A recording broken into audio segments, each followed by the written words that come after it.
Bago tayo magsimula sa ating istorya, sandali lang. Ikumusta mo naman ang sarili mo sa comment section. Taga saan ka at anong oras mo ito pinapanood? Mas masarap makinig sa isang kwento kapag alam mong may mga kasama kang gising sa parehong sandali. Mapaumaga man, tanghali o 10 oras na ng gabi. Ngayon, samahan mo ako sa isang istoryang puno ng pangarap, sakit at pag-asa. Sa isang lumang barangay sa gilid ng bayan ng San Esteban, may maliit na inuupahang bahay na yari sa pinagtagpi-tagping yero at kahoy. Kapag tag-ulan, tumutulo ang bubong. Kapag tag-init, parang pugon ng loob. Doon lumaki si Samara Villanueva, isang dalagang hindi sanay humingi, ngulit sanay magsikap. Maaga siyang namulat sa hirap ng buhay dahil ang kanyang inang si Merelda Villanueva ay isang kasambahay, kung saan-saan ito napapadpad na bahay para lamang may maipangtustos sa pag-aaral niya. Ang bawat uniforme ni Samara ay pinaglumaan muna ng kapitbahay. Ang bawat baon niya noong elementarya ay kadalasang tinapay na nilagyan lang ng asukal. At ang bawat gabing ginugugol nila sa kanilang barong-barong ay may kasamang dasal ni Merelda na sana ay huwag mawalan ng trabaho kinabukasan. "Ma, ako na po ang maghuhugas ng plato," madalas sabihin ni Samara kapag gabi na at kakauwi pa lang ng ina mula sa pinapasok ang bahay. Ngumiti si Merelda kahit halatang pagod na ang katawan. "Mag-aral ka na lang anak, yan ang trabaho mo, ako na rito."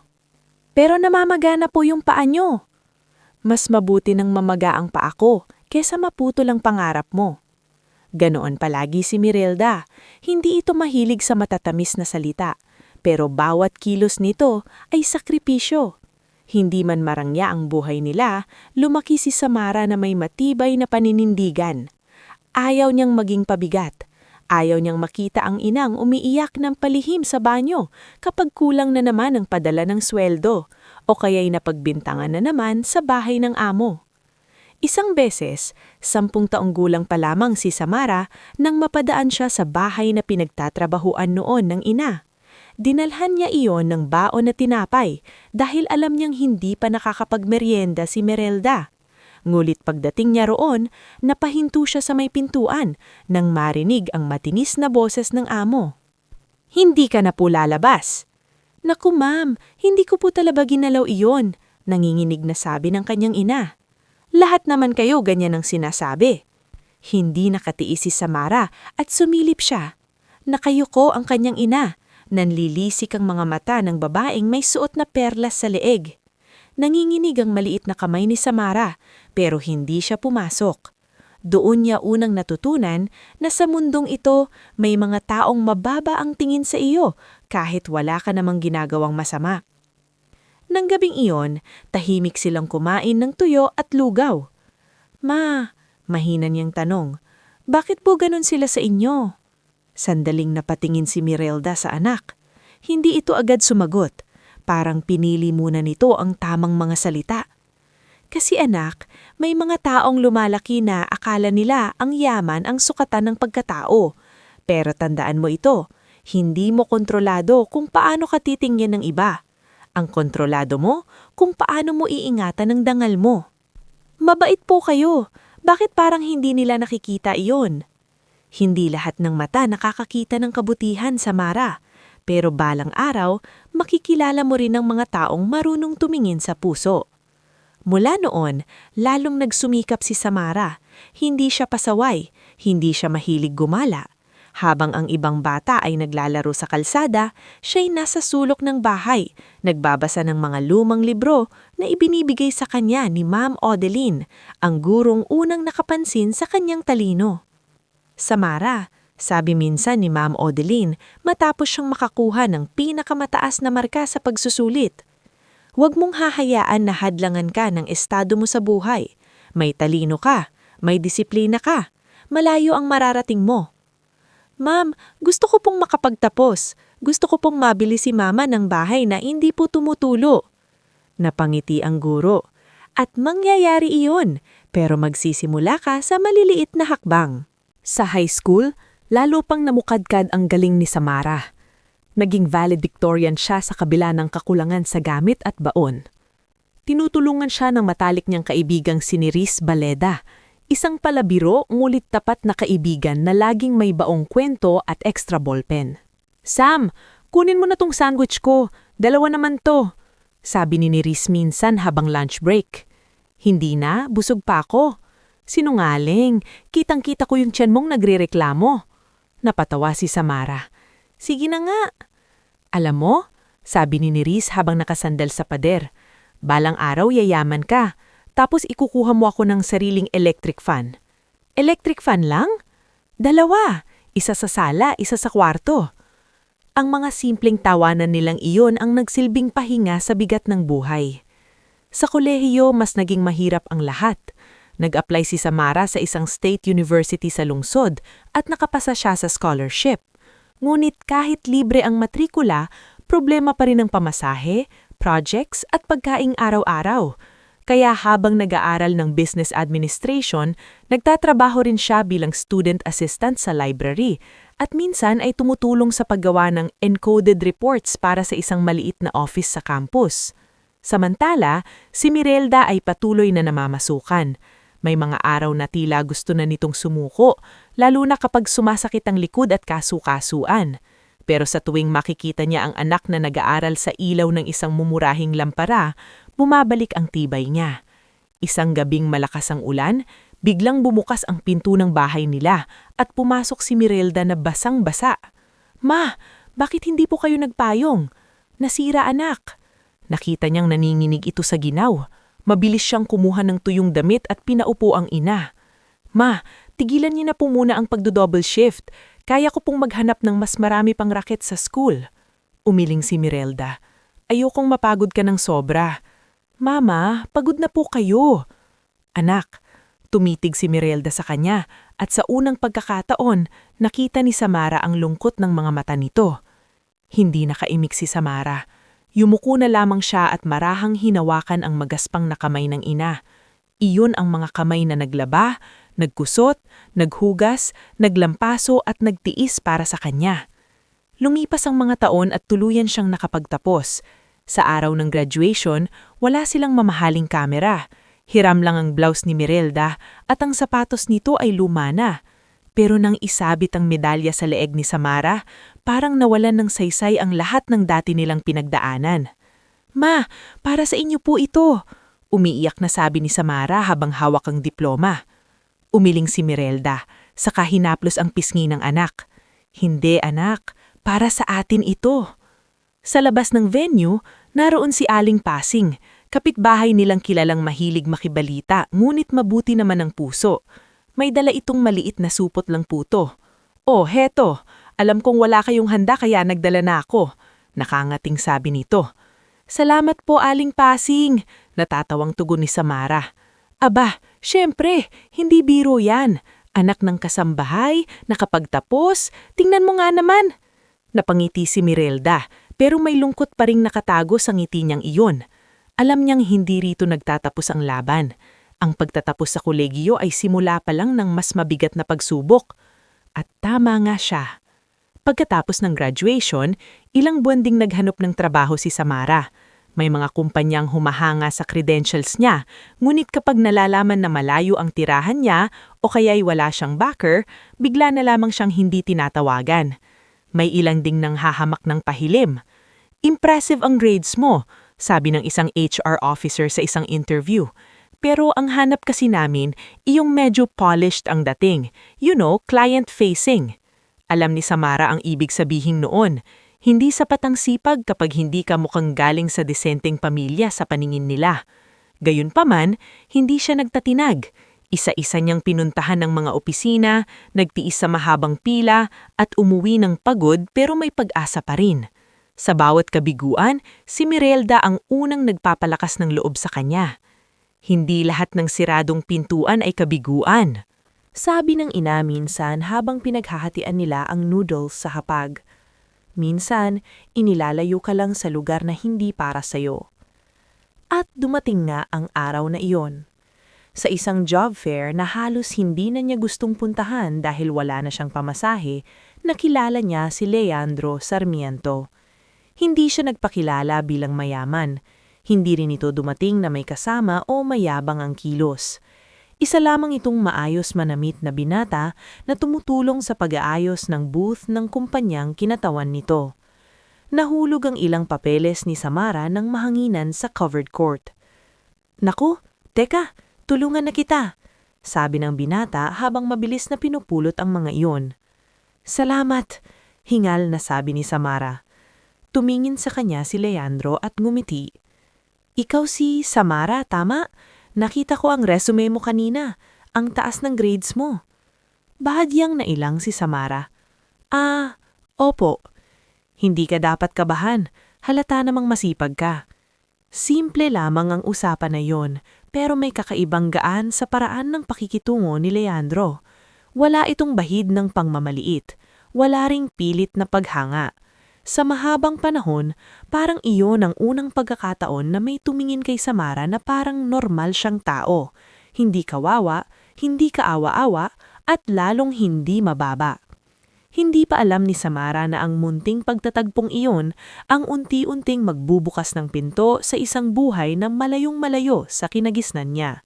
Sa mga panahong iyon, isa lang ang malinaw sa kanya. Kahit gaano kahirap ang pinagdaanan nila ng kanyang ina, hindi iyon magiging wakas ng kanilang kwento.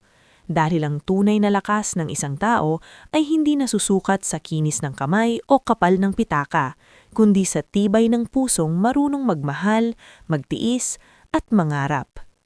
Bago tayo magpatuloy sa ating istorya, gusto ko munang batiin ang bawat isa sa inyo na patuloy na nakikinig. I-comment mo naman kung anong oras mo ito pinapanood at kung anong ginagawa mo habang nakikinig. Nagpapahinga ka ba? Nagtatrabaho? O baka hindi pa rin makatulog? Tara, samahan mo akong ituloy ang buhay ni Samara. Dahil mula sa simpleng pagtatagpo, unti-unti nang magbabago ang direksyon ng kanyang mundo. Matapos ang unang pagkikita nila sa job fair, hindi agad nawala sa isip ni Samara ang lalaking tumulong sa kanya sa gitna ng nagkakalat niyang papeles. Hindi dahil gwapo ito, bigamang hindi rin naman maikakailang maayos ang tindig at pananalita nito, kundi dahil sa simpleng pagtrato nito sa kanya. Sa dami ng taong sanay tumingin sa kanya ng may pagdududa o pagmamataas, kakaiba ang tahimik na paggalang na ipinakita ni Leandro Sarmiento. Pagkaraan ng ilang araw, nakatanggap si Samara ng tawag para sa isang panibagong interview. Sa maliit na conference room ng kumpanyang iyon, muli niyang nakita si Leandro. "Kayo po ulit?" tanong ni Samara, bahagyang nagulat. Ngumiti si Leandro. "Mukhang tadna na ang gumagawa ng paraan para paulit-ulit tayong magkita." Hindi napigilan ni Samara ang magmiti. "Baka po sadyang marami lang kayong inaasikasong aplikante." "Posible," sagot Leandro. "Pero gusto ko lang na malaman mo na maganda ang naging impresyon mo sa akin nung job fair." Hindi agad nakasagot si Samara. Sanay siyang purihin dahil sa grades, pero hindi sa kabuuan ng pagkatao niya. Kaya para mailihis ang hiya, ibinalik niya ang usapan sa interview. Hindi siya nakuha sa kumpanyang iyon dahil limitado lamang ang slots, ngunit hindi roon natapos ang ugnayan nila.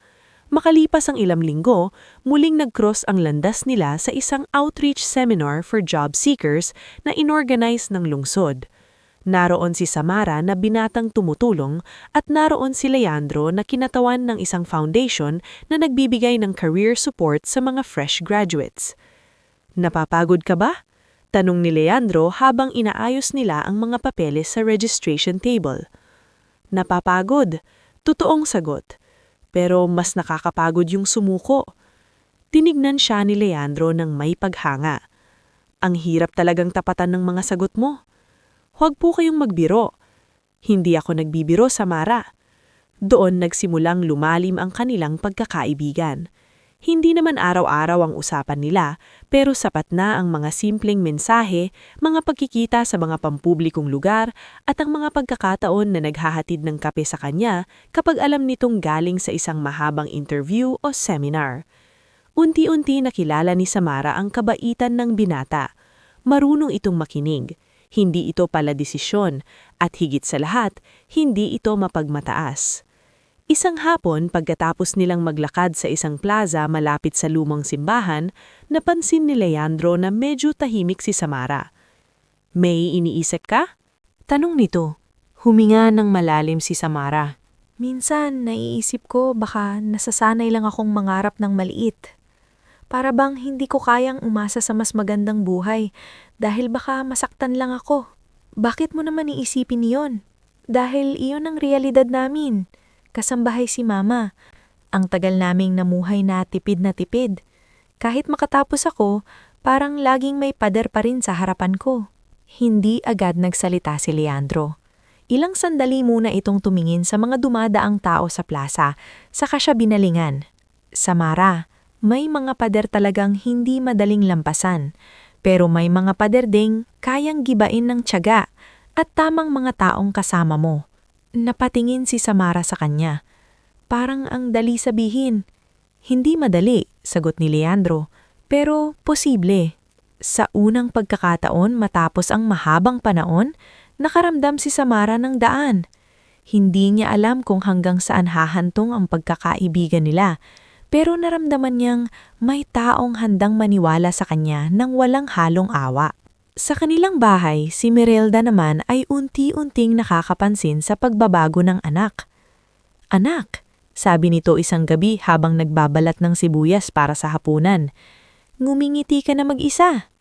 Napailing si Samara. "Wala po iyon, Ma. May kaibigan ka bang bago?" "Meron po. Mabait naman." "Lalaki?" Napatawa si Samara. "Ma naman." Ngunit kahit nagbibiro si Merelda, may kuunting pag-aalala rin sa mga mata nito. Kilala niya ang mundo. Alam niyang kapag masyadong mahirap ang isang tao, hindi sapat ang kabutihan para tanggapin siya ng lahat. At hindi nga nagtagal, lumalim ang ugnayan ni Samara at Leandro hanggang sa dumating sa puntong tahasan na itong nanliligaw. Hindi ito nagmadali, wala ring enggrandeng pakulo. Isang gabi, habang nasa tapat sila ng maliit na karinderyang madalas kainan ni Samara matapos ang trabaho, nagsalita si Leandro ng diretsyo. "Gusto kitang ligawan ng maayos." Natigilan si Samara. "Leandro, hindi kita minamadali. Ayoko ring ilagay ka sa alanganin, pero gusto kong maging tapat." Tiningnan niya ang binata. Walang yabang, walang laro. Seryoso ito. "Hindi mo pa kilala ng buo ang buhay ko," mahina niyang sabi. "Handa akong kilalanin." Hindi agad siya sumagot noon, pero sa mga sumunod na buwan, pinatunayan ni Leandro na hindi ito madaling matinag. Dumalaw ito sa bahay nila kahit makipot at mainit. Kumain ito ng pritong galunggong at munggo na parang wala itong pakialam sa simpleng handa.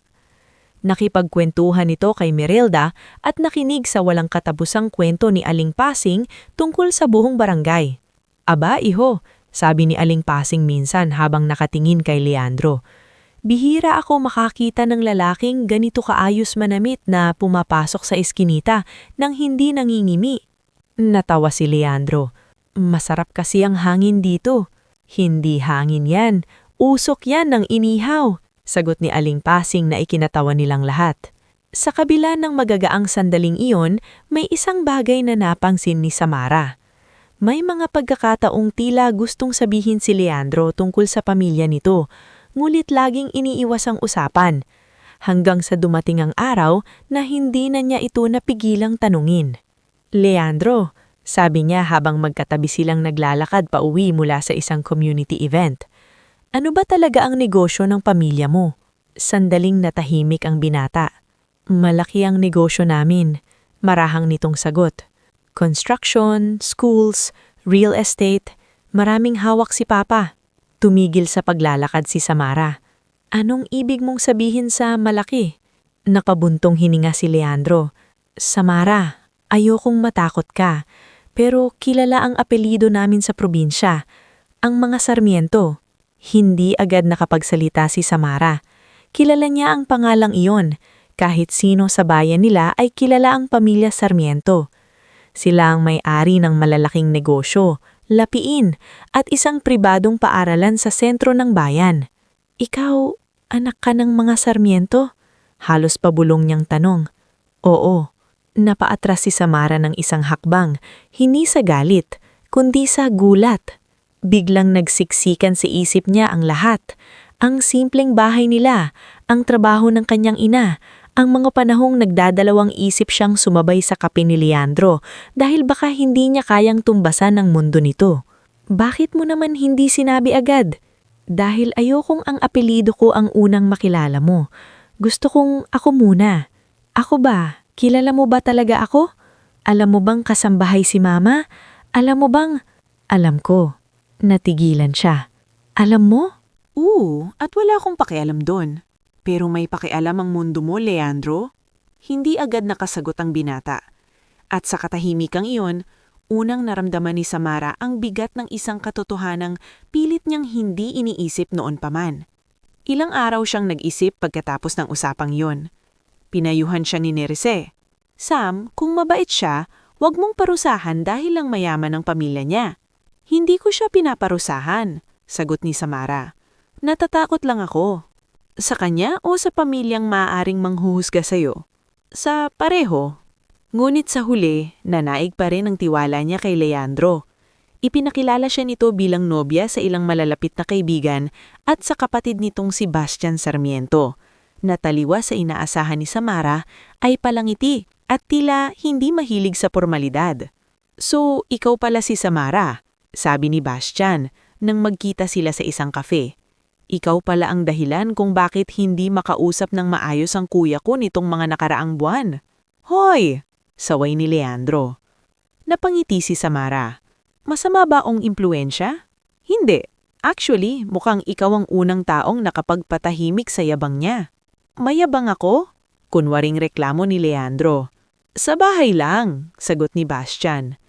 Sa unang beses, gumaan ang loob ni Samara. Ngunit hindi nagtagal ang katahimikan ng lahat. Isang gabi, sinabi ni Leandro na gusto na siyang ipakilala ng formal sa mga magulang nito. Hindi maipaliwanag ang kaba na naramdaman niya. Pinaghandaan niya iyon ng abot ng makakaya. Hiram ang suot niyang simpleng dress mula kay Nerese. Si Mirelda naman ay siya pang nagplansya niyon ng maayos, kahit halatang nanginginig ang mga daliri. Anak, sabi ng ina habang inaayos ang laylayan ng damit niya. Basta tandaan mo, huwag kang mahihiya sa kung sino ka. Paano kung maliitin nila tayo? Hindi natin kontrolado iyon, pero wag na wag mong mamasamain ang sarili mo para lang tanggapin ka nila. Pagdating nila sa mansyon ng mga Sarmiento, tila nang liit si Samara sa laki ng bakuran, sa fountain sa gitna at sa liwanag ng kabuuan ng bahay. Kahit sanay siyang makarinit ng pangalan ng mga Sarmiento, iba pa rin palang makita ng personal ang mundong tinitirhan ng mga ito. Sinalubong sila ng driver na si Mang Rufino, isang matanda may magalang na tinig. Good evening po, kayo po si Miss Samara? Hinihintay na po kayo sa loob. Sa sala pa lamang ay naroon na ang ilang mukha na agad nakapagpabigat ng hangin. Ang ina ni Leandro na si Doña Celestina Sarmiento, elegante, ngunit napakalamig ng titig. Sa tabi nito ay ang tiyahing si Teresilda, na tila sanay manghusga sa isang tingin pa lamang. Naroon din si Veromina, asawa ng pinsan ni Leandro, nakangiting hindi mo malaman kung mabait o nangiinsulto. So, ito na ba siya? Tanong ni Doña Celestina. Maharang ibinaba ang tasa ng tsaa. Opo, Mama, sagot ni Leandro. Si Samara. Lumapit si Samara at magalang na bumati. Magandang gabi po. Sinukat siya ng tingin ng Donya mula ulo hanggang paa bago nagsalita. Magandang gabi. Umupo ka. May kung anong lamig sa simpleng utos na iyon. Umupo si Samara habang pilit pinapakalma ang sarili. Nagsimula ang hapunan na puno ng formal na usapan. Tinanong siya tungkol sa kursong natapos niya, sa trabaho niyang pansamantala at sa mga plano niya sa buhay.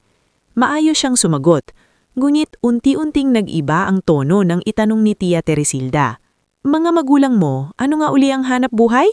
Naramdaman ni Samara ang bahagyang pag-igtit ng balikat ni Leandro. Ang mama ko po ay... Kasambahay ang mama mo, putol ni Veromina, may bahagyang ngiti sa labi. Nasabi sa akin ni Leandro. Biglang tumahimik ang hapag. Tumingin si Doña Celestina kay Samara ng mas matalim kaysa kanina.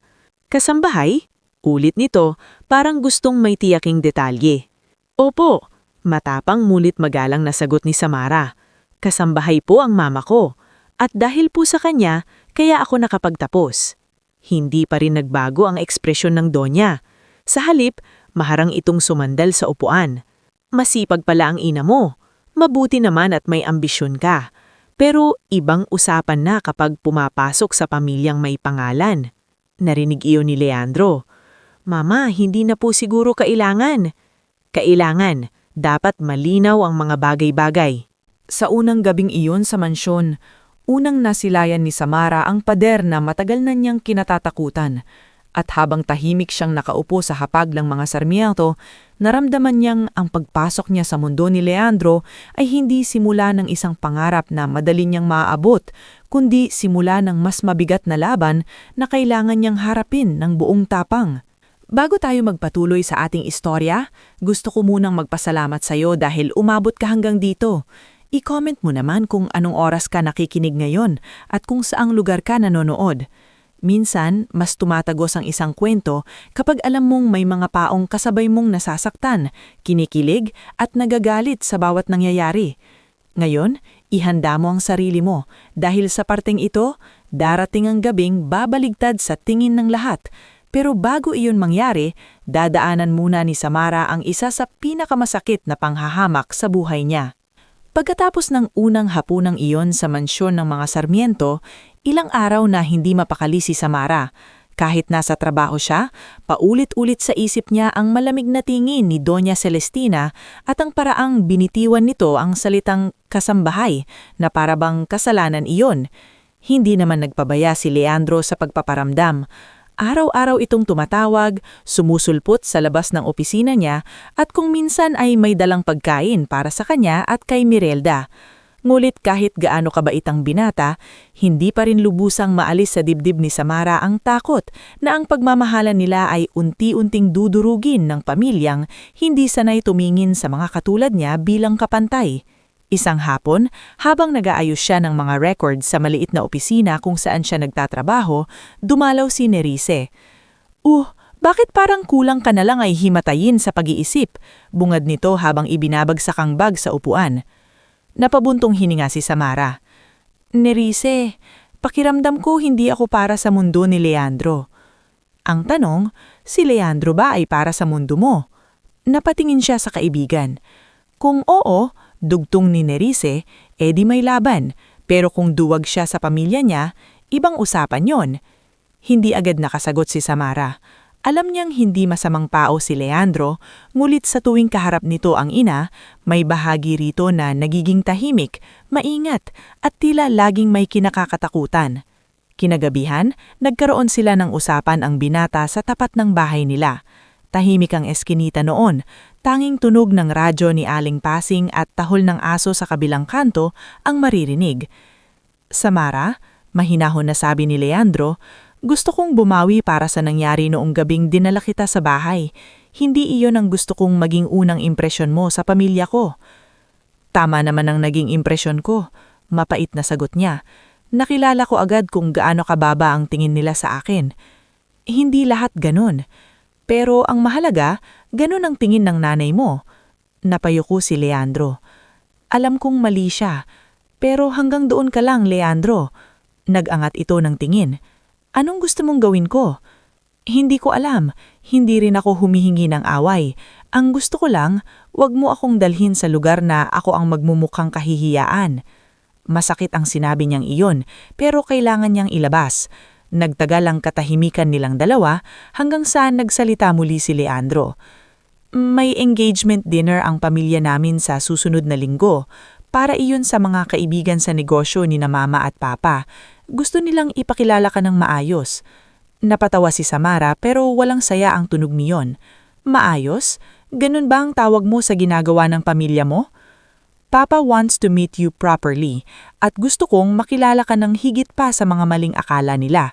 At kapag minata ulit ako, haharap ako. Tinitigan siya ni Samara para bang sinusukat kung gaano katatag ang pangakong iyon. Sa huli, pumayag siya. Hindi dahil kumbinsido siya, kundi dahil sawang-sawa na siyang tumakbo sa paghuhusga ng iba. Kung hahamakin siya, gusto niyang marinig iyon ng harapan. Pagdating ng gabing iyon, ibang-ibang hitsura ng mansyon ng mga Sarmiento. Maliwanag ang kabuuan ng bakuran. Ang fountain sa gitna ay napalilibutan ng ilaw. May mga bulaklak sa pasilyo at may mga tauhang abala sa pagtanggap sa mga bisita. Sa loob ay nakasuot ng mga mamahaling barong at gown ng mga taong halatang sanay sa marangyang okasyon. Nakasuot si Samara ng simpleng bestida na pinatahi ni Mirelda mula sa perang inipon nila sa loob ng ilang linggo. Hindi man mamahali ng tela, maayos ang tabas at malinis ang kulay. Si Mirelda naman ay nakasuot ng desenteng blanks at palda. Ayaw sana ni Samara na isama ang ina, ngunit ipinilit iyon ni Leandro dahil sabi nito, bahagi ka ng buhay ko, bahagi rin siya. Sa sala pa lamang ay naroon na sina Doña Celestina, Don Lauro, Bastien, Veromina at Tia Teresilda. Naroon din ang ilang bisita, si Attorney Isandro Vallejo, isang matandang abogado ng pamilya, si Doktora Felisa Natividad, isang kilalang espesyalista at malapit na kaibigan ng mga Sarmiento, si Rowan Vergara, isang negosyanteng madalas makipagsosyo kay Don Lauro, at ilan pang kilalang mukha sa bayan. Magandang gabi po, magalang nabati ni Samara. Ngumiti si Don Lauro, bagamat halatang nanhihina ito. Ikaw si Samara, maupo ka hiha. Ngunit si Doña Celestina ay tila may sariling plano sa gabing iyon.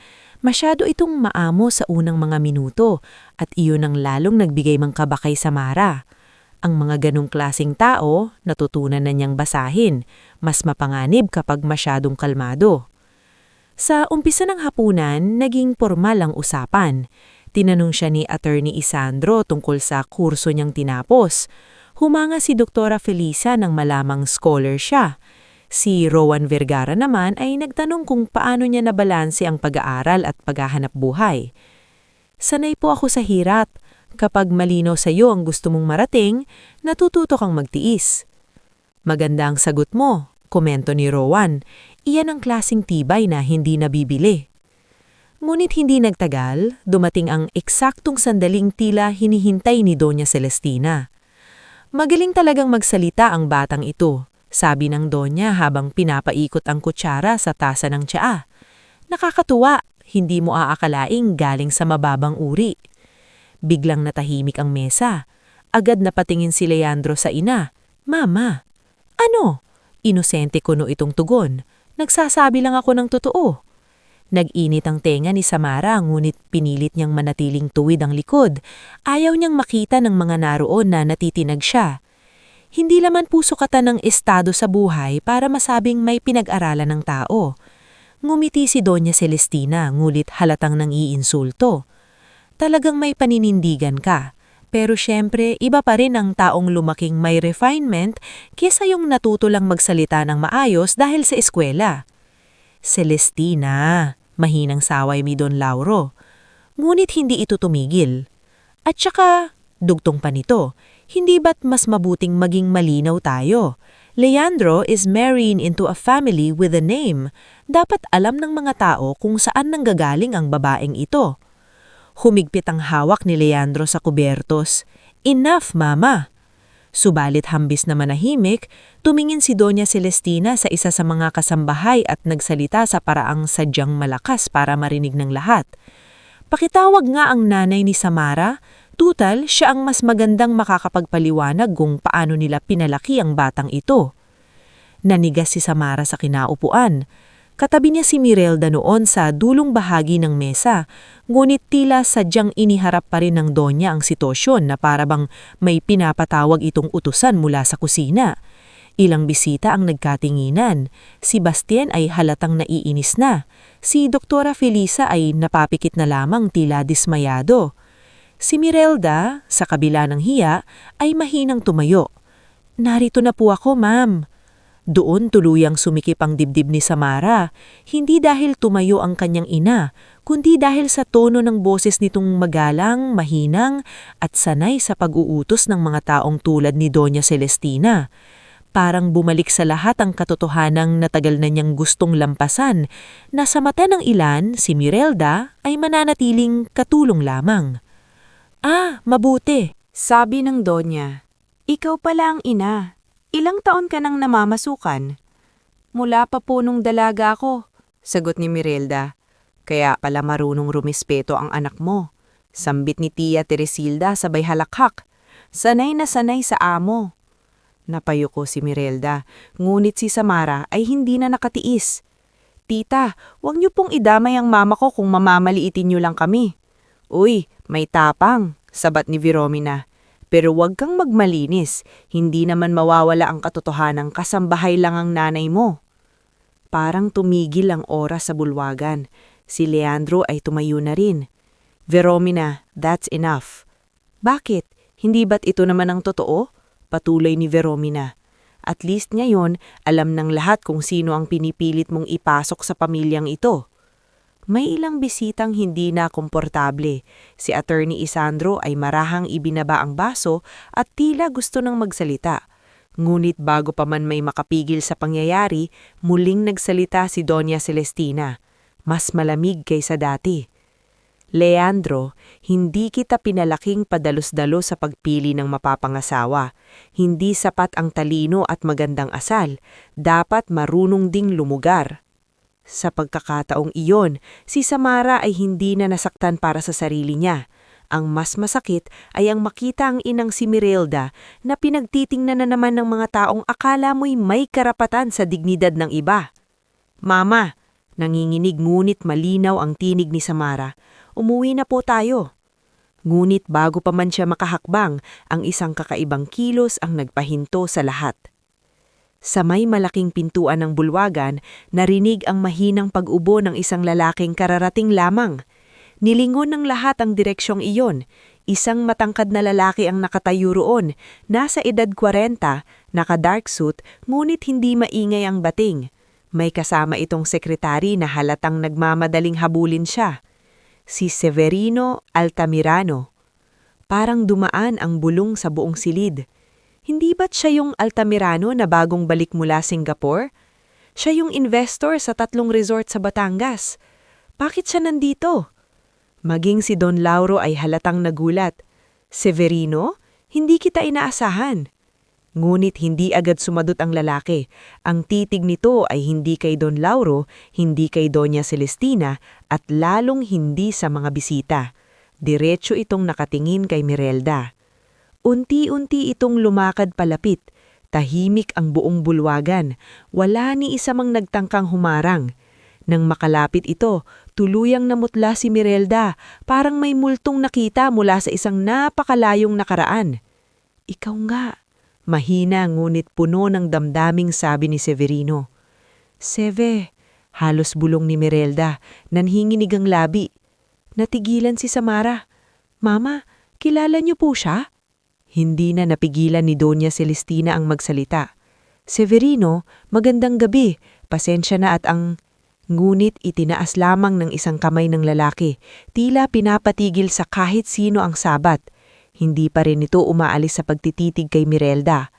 Pagkatapos ay sa harap ng lahat, sa harap ng mga taong kanina lamang ay nagtatawanan at nang mamaliit, nagsalita si Severino sa tinig na buo, malinaw at sapat para matahibik ang bawat yabang sa silid. Walang sino man sa kwartong ito ang may karapatang maliitin ang babaeng ito.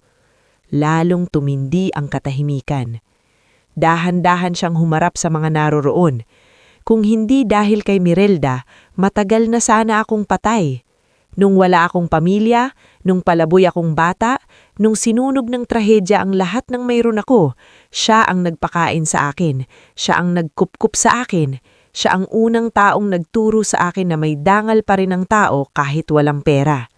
Hindi makahinga ng maayos si Samara. Nakatingin siya sa ina na unti-unting tumutulo ang luha. Mama? Bulong niya. At sa gabing iyon, sa mismong bulwagang inihanda para sa kahihiyan nila, nagsimulang mabasag ang nakagisnang kakaasan ng mga taong akala nila'y sila lamang ang may karapatang igalang. dahil ang susunod na mga salitang bibitawan ni Severino ay hindi na lamang magtatanggol kay Mirelda. Babaguhin nito ang tingin ng lahat sa babaeng buong buhay na minamaliit at sa anak nitong matagal nang lumalaban ng tahimik. Bago tayo magpatuloy sa ating istorya, gusto ko munang batiin ang bawat isa sa inyo na hanggang ngayon ay nakasubaybay pa rin. I-comment mo naman kung anong oras ka nanonood at kung nasaan ka habang nakikinig sa kwentong ito.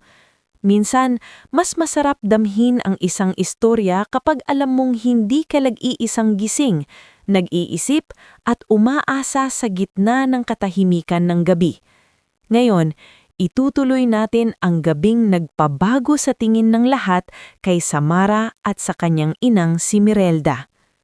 Pagkatapos sabihin ni Severino Altamirano ang mga katagang iyon, tila nawalan ng hangin ang buong bulwagan. Iyong mga taong kanina lamang ay nakatingin kina Samara at Mirelda na parang mga taong dapat ilagay sa gilid, biglang natahimik. Maging ang mga boses ni Veromina at Tia Teresilda ay tila nilamon ng hiya at pagkabigla. Si Doña Celestina, na sanay may kontrol sa bawat usapan sa loob ng kanyang mansyon, ay ilang segundo ring hindi agad nakapagsalita. Nakatingin lamang siya kay Severino para bang sinusubukang intindihin kung paano biglang bumaliktad ang ihip ng hangin sa loob ng iisang gabi. Samantala, si Mirelda ay hindi makatingin ng diretsyo. Nanginginig ang mga kamay nito habang pinipigilang lumuha. Hindi dahil sa takot, kundi dahil sa bigat ng isang nakaraan na matagal na niyang inilibing sa alaala. Seve, mahina niyang ulit na para bang bumalik siya sa isang panahong wala pang yaman, wala pang mga mansyon at wala pang mga taong nag-aakalang ang halaga ng tao ay nasusukat sa apelyido. Lumapit si Severino sa kanya nang mas maayos ang tindig, saka nagsalita sa harap ng lahat. Noong 12 taong gulang ako, nasunog ang inuupahan naming bahay sa lumang pook ng San Jacinto. Namatay ang lola kong nagpalaki sa akin. Ang ama ko noon ay wala ng balita at ang ina ko ay matagal nang pumanaw. Ilang linggo akong palaboy. Natutulog ako sa terminal, sa likod ng palengke, kung saan may masisilungan. Walang kumikibo. Pati ang mga waiter ay tila nahihiyang gumalaw. Isang gabi, nahimatay ako sa may tapat ng isang malaking bahay kung saan namamasukan itong si Mirelda. Patuloy niya. Hindi niya ako kilala, wala akong pera, wala akong pangalan na maipagmamalaki. Amoy usok at putik ako. Pero siya ang unang taong yumuko para tanungin kung buhay pa ako. Napayuko si Samara. Ngayon lang niya lubos na nauunawaan kung bakit may kakaibang panginginig sa tinig ni Mirelda nang makita si Severino. Hindi iyon simpleng pagkakakilala. Bahagi pala ito ng isang lihim na kabanata ng buhay ng kanyang ina. Isang kabanatang hindi nito ipinagyabang ni minsan. Pinakain niya ako gamit ang sarili niyang itinabing pagkain, sabi ni Severino. Tinulungan niya akong makaligo. Itinago niya pa ako noon sa laundry area ng bahay na pinapasukan niya para hindi ako mapalayas ng amo niyang malupit. Nang magkaroon ako ng pagkakataon na makapasok sa isang scholarship program ng simbahan, siya ang nag-asikaso ng mga papeles ko. Siya rin ang nagtulak sa akin na huwag sumuko. Napalingon ang ilan sa mga bisita kay Mirelda na para bang ibang tao na ang nakikita nila ngayon. Ma'am Mirelda? Halos pabulong na sabi ni Doktora Felisa. Punong-puno ng paggalang ang boses. Hindi lang siya kasambahay, dagdag ni Severino. Mariing nakatingin kina Doña Celestina at Veromina. Isa siya sa pinakamarangal na taong nakilala ko. At kung ang anak niyang si Samara ay lumaking matapang, marangal at may dignidad, hindi iyon nakakagulat dahil hindi kailanman mababa ang uring pinanggalingan niya. Namimilog ang mga mata ni Veromina. Si Tia Teresilda na may umiiwas na ng tingin. Sa unang pagkakataon simula nang dumating si Samara sa buhay ng mga Sarmiento, sila ang tila walang masabi. Si Don Lauro ang unang nakabawi. Bahagya itong tumayo bagaman kapansin-pansing nang hihina pa rin. "Merelda?" sabi nito. "Kung totoo ang lahat ng ito, wala akong masabi kundi humanga sa kabutihang ipinakita mo." Ngunit bago pa man makasagot si Mirelda, si Doña Celestina ay pilit na nagmatigas. Kahit na, malamig niyang sabi, hindi naman ibig sabihin yan ay pwede nang ipagwalang bahala ang agwat ng mga mundong ginagalawan. Napalingon sa kanya ang lahat, at doon marahil tuluyang nawala ng pasensya si Bastien. "Mama, sapat na," madiing sabi nito. "Kanina pa kayo nakakahiya. Hindi niyo ba naririnig ang sarili niyo?" "Bastien!" sita ni Doña Celestina. "No, Mama. This time, makinig kayo." Humarap si Bastien sa mga bisita. "Pasensya na po sa asal ng pamilya namin ngayong gabi. Hindi po lahat ng Sarmiento ay ganoon mag-isip." Nagkatiginan ng mga bisita. Si Attorney Isandro ay marahang tumanggo, tila pagsang-ayon sa sinabi ni Bastien. Si Leandro naman ay lumapit kay Samara, bakas ang matinding pagsisisi sa mukha. "Sam," bulong nito, "I'm sorry." Hindi siya sumagot agad, hindi dahil galit siya, kundi dahil napakarami ng emosyon ang sabay-sabay na humangampas sa dibdib niya. Hiya, gulat, awa para sa ina, at isang kakaibang pakiramdam ng pagkakapantay. Sa unang pagkakataon, hindi sila nakatayo sa silid bilang mga taong nanghihingi ng respeto.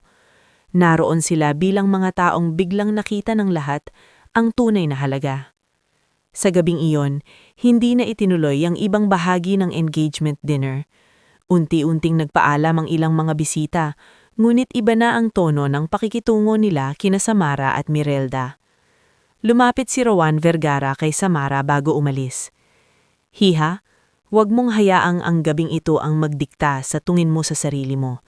Kanina pa malinaw na mas may breeding ka pa kaysa sa maraming ipinanganak na mayaman."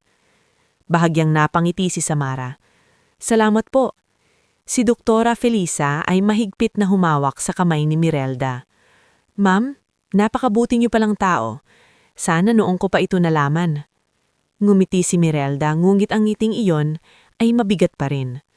"Hindi ko po ginawa iyon para maalala ako." At iyon ang lalong tumagos kay Samara. Ganoon ang kanyang ina. Gumagawa ng mabuti, hindi para sa kapalit, hindi para sa pagkilala, kundi dahil iyon ang alam nitong tama. Kinabukasan, hindi na mapigilan ang pagkalat ng usapan sa buong bayan, sa club ng mga negosyante, sa simbahan, sa school board, sa mga salon, maging sa social gatherings ng mga mayayaman. Ang pinag-uusapan na ay hindi na ang anak ng kasambahay na gustong mapabilang sa mga Sarmiento, kundi ang kahihiyang ginawa ni Doña Celestina sa isang babaeng minsang nagligtas sa buhay ng milyonaryong si Severino Altamirano. Sa barangay ni Samara, mas mabilis pa kaysa hangin ang balita. Si Aling Pasing na minsang ding naging saksi sa mga luha ni Mirelda ay halos hindi magkandatuto sa pagsasalaysay sa mga kapitbahay. Ako na ang nagsasabi sa inyo, hindi basta-basta si Mirelda.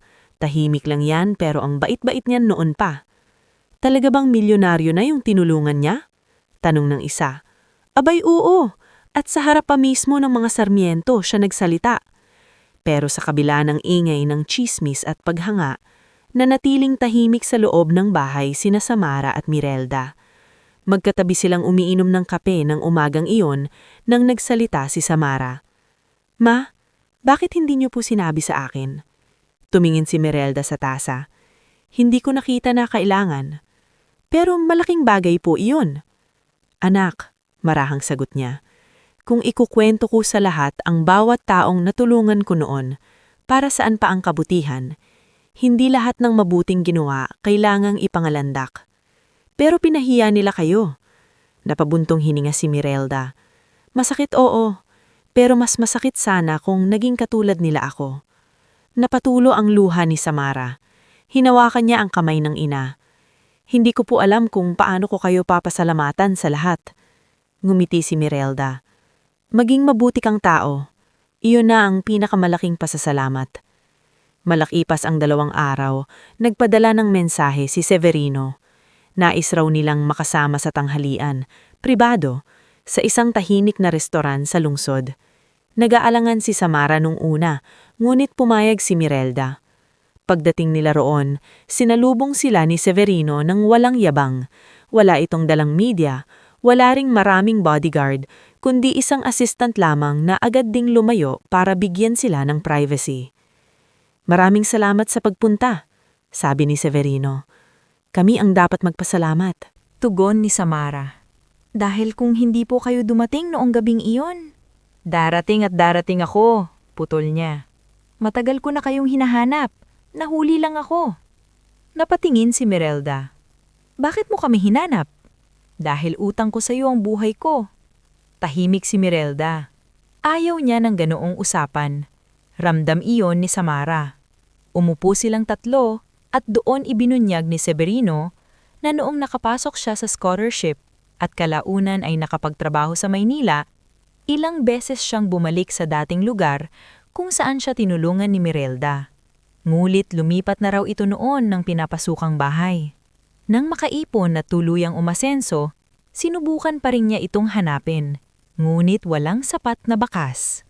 "Ngayon ko lang kayo muling nakita," sabi ni Severino, "at hindi ko hahayaang matapos ito sa simpleng pasasalamat." Umiling agad si Mirelda. "Seve, hindi kita tinulungan para singilin ka balang araw. Alam ko, kaya nga mas gusto kitang tulungan ngayon." Ibinaba niya ang isang folder sa mesa. Hindi agad iyon binuksan ni Samara. "Ano po iyan?" "May isang maliit na bahay sa Santa Lucia. Tahimik ang lugar, malapit sa palengke at simbahan. Nakapangalan na iyon sa'yo, Ma'am Mirelda, kung papayag kayo." Nanlaki ang mga mata ni Samara. "Hindi po maaari." "Posible," mahinang sabi ni Severino. "At nararapat lang." Ngulit tulad ng inaasahan, tumanggi agad si Mirelda. "Hindi ko matatanggap iyan." "Bakit?" "Dahil mas gusto kong ang maipamana ko sa anak ko ay dangal, hindi utang na loob." Ngumiti si Severino. Tila sanay sa ganoong tugon. "Kaya nga lalong dapat tulungan." Matagal na nag-usap ang tatlo. Sa huli, hindi pa rin pumayag si Mirelda na basta tanggapin ang bahay. Ngunit pumayag siyang pag-isipan ito kung may paraan na hindi magiging limos ang dating nito. Doon naman nagsalita si Severino tungkol kay Samara. "I've been observing you," sabi niya. "Mula noong gabing iyon, nagtanong ako tungkol sa'yo, sa school records mo, sa mga naging trabaho mo, sa mga ginagawa mo sa komunidad." Nagulat si Samara. "Po? Ganyan ang trabaho ko, tumingin sa mga taong may potensyal." Bahagyang ngumiti si Severino. "At nakikita ko sa iyo ang talino ng isang leader at ang puso ng isang taong hindi sakim. Masaya na po akong may ayos na trabaho at natutulungan si Mama. Pero kaya mo pang higit doon." Mula sa isa pang folder, inilabas niya ang proposal para sa isang community learning center. Isang maliit na pasilidad na magbibigay ng libreng tutorial, basic computer lessons, at scholarship assistance para sa mga anak ng kasambahay, driver, at iba pang manggagawang madalas hindi nabibigyan ng pagkakataon. "Gusto kong ikaw ang mamahala rito," sabi ni Severino. Natigilan si Samara. "Ako po? Oo. Hindi bilang utang na loob, kundi dahil naniniwala akong alam mo kung paanong bumuo ng isang lugar na hindi nang mamaliit ng tao." Napahawakan si Samara sa dibdib niya. Pakiramdam niya'y pakakalaki ng alok, halos hindi niya maabot. Ngunit sa gilid ng kanyang paningin, nakita niya ang kanyang ina na tahimik lamang na nakatingin sa kanya. At sa unang pagkakataon sa matagal na panahon, may nakita siyang pag-asa sa mga mata nito na higit pa sa simpleng pangarap na mairaos ang araw-araw. "Ma!" bulong ni Samara. Ngumiti si Mirelda. "Anak, baka ito na ang pagkakataong hindi lang tayo ang umahon, kundi pati ang mga batang tulad mo noon." Napaluha si Samara. Hindi dahil sa yaman o sa pagkakataon, kundi dahil ngayon, matapos ang mahabang panahong puro pag-iwas at pagtitiis ang alam niya, may nagbubukas na pinto para sa mas malaking layunin. Ngunit hindi pa man lubusang nagsisimula ang bagong yugto ng buhay niya, may mga matang nakamasid pa rin mula sa malayo. Sa mansyon ng mga Sarmiento, hindi matanggap ni na Veromina at Tia Teresilda ang biglang pagtaas ng tingin ng lipunan kina Samara at Mirelda. Si Doña Celestina na may lalong nanlamig, habang si Leandro ay hati sa pagitan ng pagsisising mahal niya si Samara at sa obligasyong pilit ipinapasan sa kanya ng sariling pamilya. At habang unti-unting umaangat ang pangalan ni Samara sa marangal na paraan, nagsisimula namang manginig ang matagal nang nakatayong yabang ng mga taong sanay manghusga. Dahil sa pagkakataong ito, hindi na sila basta-bastang haharap sa anak ng kasambahay. Haharap sila sa isang babaeng unti-unti nang binibigyan ng puwang ng tadhana para bagulin hindi lamang ang sarili niyang buhay, kundi pati ang buhay ng maraming taong matagal ding itinuring na maliit ng lipunan. Bago tayo magpatuloy sa huling bahagi ng ating istorya, gusto ko munang magpasalamat sa iyo dahil sinamahan mo ako hanggang dulo. I-comment mo naman kung anong oras mo ito pinapanood at kung taga saan ka. Minsan, mas tumatatak ang isang kwento kapag alam mong may mga taong kasabay mong humihinga, nasasaktan at umaasang sa dulo ng lahat, may hustisya ring dumarating. At ngayon, narito na tayo sa pinakahuling bahagi ng buhay ni Samara, ang bahaging susubok sa kanyang puso, sa kanyang dignidad, at sa kakayahan niyang magpatawad ng hindi kinakalimutan ang sariling halaga. Ilang buwan matapos alukin ni Severino Altamirano si Samara na pamahalaan ng Community Learning Center, tuluyan nang nagbago ang takbo ng buhay ng mag-ina. Hindi iyon bigla ang pagyayaman na parang himala, hindi rin iyon isang hakbang na agad nag-alis sa lahat ng problema nila. Sa halip, isa iyong mabagal, mulit matibay na pag-angat, yung klaseng pagbabago na pinaghirapan, pinag-isipan at itinayo sa pundasyon ng dangal. Sa tulong ni Severino, ng gurong si Ma'am Odeline, ni Naris at maging ni Bastien na lihim na tumutulong sa mga papeles at permits, nagsimulang mabuo ang tahanan ng Pag-asa Learning Center sa isang bakanting lote sa Santa Lucia. Hindi iyon malaking gusali. 2 silid-aralan, isang maliit na opisina at isang computer room na may 6 na desktop computers lamang, pero para sa mga anak ng driver, kasambahay, construction worker, tindera at iba pang manggagawa, para na iyong pinto patungo sa mundong noon ay para lamang sa mayayaman. Ate Samara, libre po ba talaga rito? Tanong ng 10 taong gulang na si Pilo, anak ng isang labandera, sa unang araw ng registration. Ngumiti si Samara habang inaabot ang form. Libre basta handa kang mag-aral at magsikap. Pati computer? Pati computer. Napanganga ang bata. Sa likod nito ay naroon ang ina niyang si Aling Belen, halos maiyak sa pasasalamat. Ako po ang nahihiya sa inyo, Ma'am Samara. Hindi ko akalaing may taong iisip sa mga anak naming ganito. Umiling si Samara. Huwag po kayong mahiya. Para din po ito sa mga batang tulad ko noon. Sa bawat batang dumarating sa center, lalong nararamdaman ni Samara na tama ang direksyong tinatahak niya. Samantala, si Mirelda ay hindi na kailangang mamamasukan sa iba't ibang bahay. Sa huli, pumayag din ito na tanggapin ang bahay na inalok ni Severino, ngunit sa kondisyon na hindi iyon ituturing na limos. Kaya ipinagawa ni Severino ang dokumento bilang isang legal na trust grant para sa Caregiver Support Initiative na ipinangalan kay Mirelda, na siya ring nagsilbing consultant sa outreach program para sa mga domestic workers sa bayan. Hindi ko akalaing aabot ako sa ganitong edad na may sarili akong bahay. Sagi ni Mirelda isang gabi habang nakaupo sila ni Samara sa maliit na terasa ng bagong bahay sa Santa Lucia. Dapat lang ko, Ma, sabi ni Samara. Ang tagal niyong nagtiis. Umiling Mirelda sa ngumiti. Mas mahalaga sa akin na makita kang nakatayo sa sarili mong paa. Ngunit habang unti-unting nagiging maayos ang takbo ng buhay ng mag-ina, hindi naman tuluyang nawawala ang mga taong ayaw matalo ng sarili nilang kayabangan. Sa mansyon ng mga Sarmiento, lalo pang naging magulo ang loob ng pamilya. Si Don Lauro ay unti-unting nanghihina dahil sa sakit sa puso at hindi na lingid siya marami na lumalayo na ang ilang kasosyo sa negosyo nila matapos kumalat ang pangyayaring ikinahiya ng marami. Si Bastien ay mas naging malamig kay Doña Celestina. Si Leandro naman ay paulit-ulit na sumusubok na lapitan si Samara, ngulit malinaw na nagtagdana ng hangganan ng dalaga. "Samara, pakinggan mo naman ako," pakiusap ni Leandro minsan nang magkita sila sa labas ng learning center. "Tapos na tayong magpaliwanagan, Leandro," mahinahon ngunit malamig na sabi niya. "Mahal kita."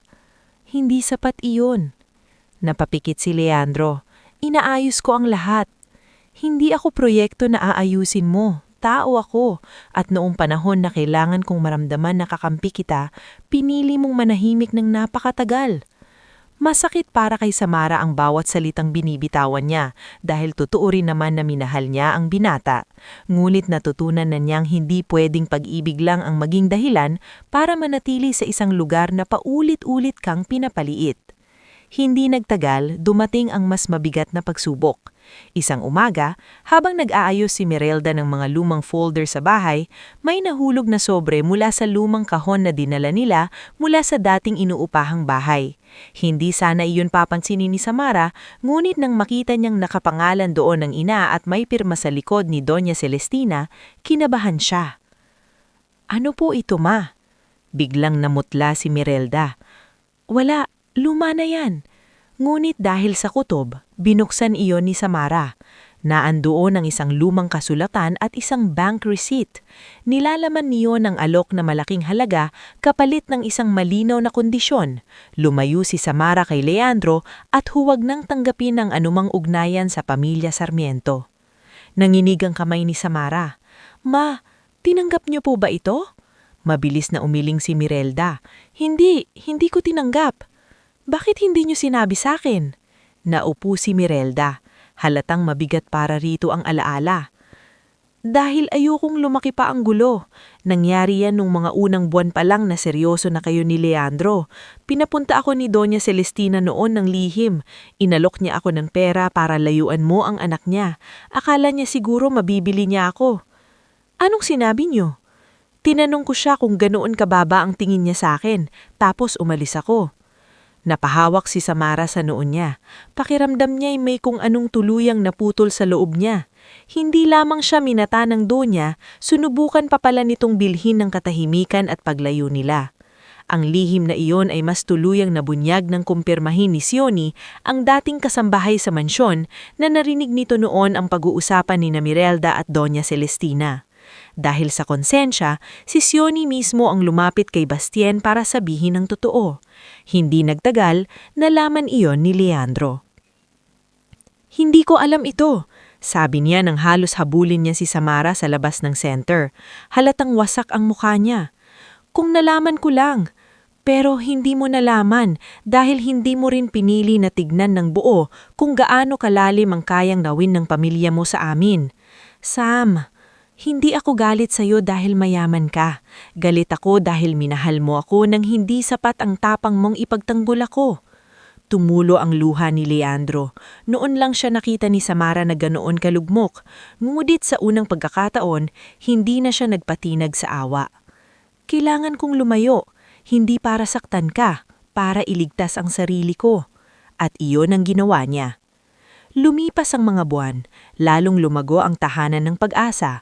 Nagkaroon sila ng reading program, scholarship screening, at weekend sessions para sa mga nanay na gustong matutong mag-basic bookkeeping at computer literacy. Si Ma'am Odellen ang namahala sa academic side. Si Nereis naman ang tumulong sa community events. Si Bastien, na tuluyang nang kumala sa impluwensya ng ina, ay nag-donate ng mga libro at kagamitan sa center nang hindi na ipinapaalam pa ng media. "Hindi ko na kailangan ng approval ni Mama para gawin ang tama," sabi ni Bastien isang araw. Natawa si Samara. "Late bloomer ka pala." "Mana kasi sa kuya ko ang pagkaduwag dati," sagot nito sabay iling. "Pero bumabawi na ako." Sa mga panahong iyon, hindi na hinanap ni Samara si Leandro. Masakit man, Mas pinili niyang ituon ang buong sarili sa mga batang umaasa sa kanya at sa bagong buhay na unti-unti niyang binubuo para sa kanyang ina. Samantala, unti-unti ring bumagsak ang dating tikas ni Doña Celestina. Nang lalong humina si Don Lauro at magdesisyong ilaan ang bahagi ng yaman sa charitable hospital program kaysa sa mga eksklusibong proyekto ng Donya, mas lalong nagkaroon ng tensyon sa loob ng bahay. Ang ilang dating kaibigan ni Doña Celestina ay nagsimulang umiwas. Iyong mga dati niyang kakamping mabilis manghusga, biglang naglaho nang humina ang impluwensya ng kanilang pangalan. Sa huli, si Don Lauro pa ang nagkusang humingi ng tulong kay Samara para sa isang charity gala para sa ospital. Hindi siya obligado. Wala rin siyang personal na utang sa mga Sarmiento. Ngunit nang makita niyang maaring makatulong iyon sa maraming pasyenteng kapos, pumayag siya. Sa araw ng charity event, simple ngunit elegante ang pagkakaayos ng ballroom. Maraming tao ang dumalo, mga doktor, negosyante, guro, social workers, at maging ilang domestic workers na inimbitahan ni Samara bilang simbolo na ang pagtulong ay hindi para lamang sa mayayaman. Nandoon din si Doña Celestina. Ngunit iba na ang anyo nito. Wala na ang dating yabang sa mata. Pagod, tahimik, at tila ba unang beses na nakatingin sa paligid ng hindi sigurado sa sarili niyang pwesto. Nang matapos ang pangunahing programa, humarap sa mikropono si Don Lauro. Mahina na ang kanyang tinig, ngunit malinaw. Bago matapos ang gabing ito, sabi niya, may isang bagay na matagal na naming dapat ginawa. Napatingin ang lahat kina Samara at Mirelda na nakaupo sa unahan bilang mga pangunahing panauhin. Dahan-dahang tumayo si Doña Celestina. Halatang mabigat para sa kanya ang bawat hakbang. Lumapit ito sa kinatatayuan ni Samara at Mirelda.